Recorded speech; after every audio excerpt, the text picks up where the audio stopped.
And new mom's therapy chat logs were just used against her in court by the same employer who paid for her therapy app. Her name is Jennifer Camras. Advent Health fired her 9 months pregnant, and she kept on using Talkspace, the mental health benefit they provided, and started typing about her fears with money, work, and raising a family. And in the months that followed her termination, she filed a pregnancy discrimination claim.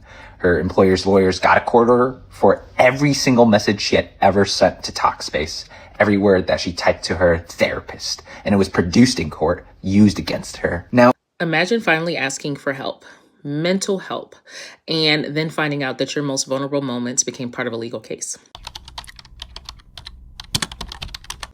Hello, my name is Dr. Raquel Martin. I'm a licensed clinical psychologist, professor, scientist, and podcast host. And if you're here, you're here to learn. So let's discuss the recent case involving therapy chat logs from a digital mental health platform, Talkspace, being used in court against a former employee. At the center of this case is a woman who realized she needed assistance, and she used the therapy platform through her employer's benefits after allegedly experiencing pregnancy discrimination at work.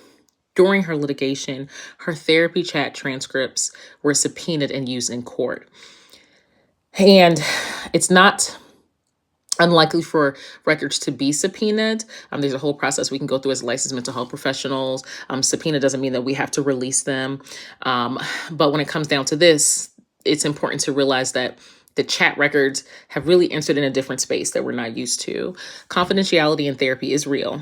Licensed therapists are ethically and legally bound to protect your information. But confidentiality has limits, especially when we're dealing with digital platforms and litigation, employer-sponsored benefits, AI chatbots, and stored transcripts. When these things become involved, and it's very different. And this is very important because therapy is supposed to be a place where you can process incomplete thoughts safely.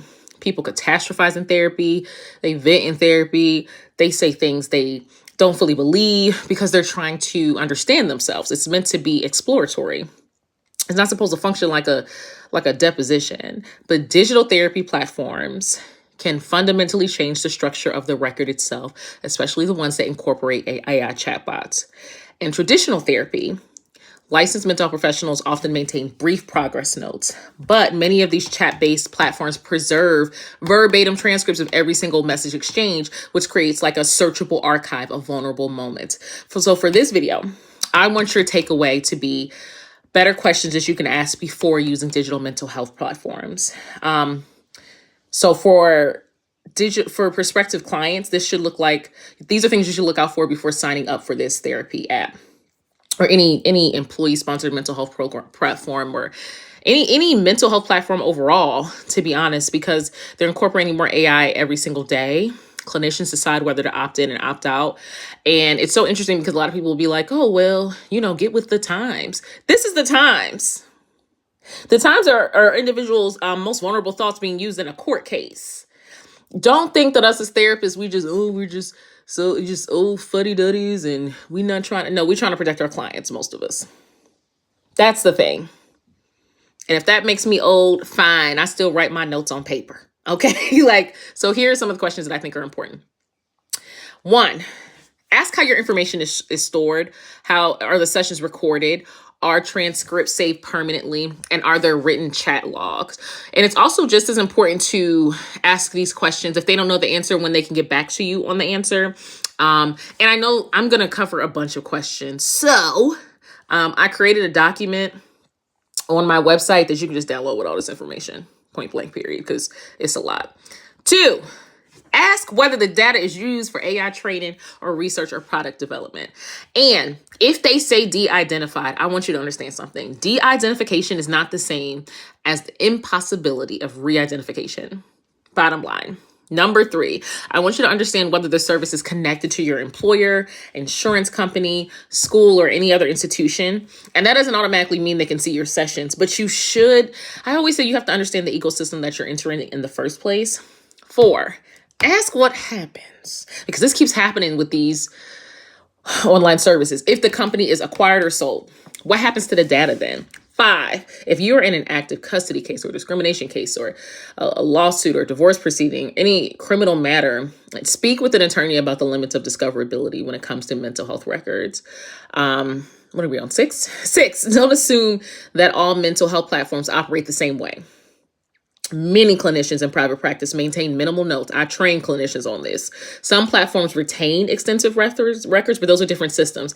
And honestly, one of my biggest concerns as a psychologist is the impact long-term this has on help seeking, because people will begin associating the whole aspect of vulnerability with surveillance. And many people are going to stop being honest. They're going to minimize symptoms. They're going to avoid support. They're going to self-censor. And historically excluded and marginalized populations already navigate mistrust of systems. So they may pull back completely from care. So this conversation isn't about like discouraging therapy. It's about informed consent, which y'all know I've been talking about for weeks. Transparency, ethical responsibility, and digital mental health care, because y'all deserve support without feeling like your pain is going to become like a data product. And that's something all of us, like clinicians, companies, policymakers, and platforms, need to take seriously. In fact, there is a specific section in the document that I mentioned where you, as a, like, if you are an employer, if you are HR, if you're responsible for creating these contracts with these digital health companies and stuff like that, questions that you can ask to see if that company is worth your investment, because companies make a considerable investment in it. And I know many people choose jobs based off of the benefits provided. And that's something that should be looked at. So once again, the resources on my website, along with all the other free mental health resources I have on my website. But like, this is very concerning. And New Mom's therapy chat logs were just used against her in court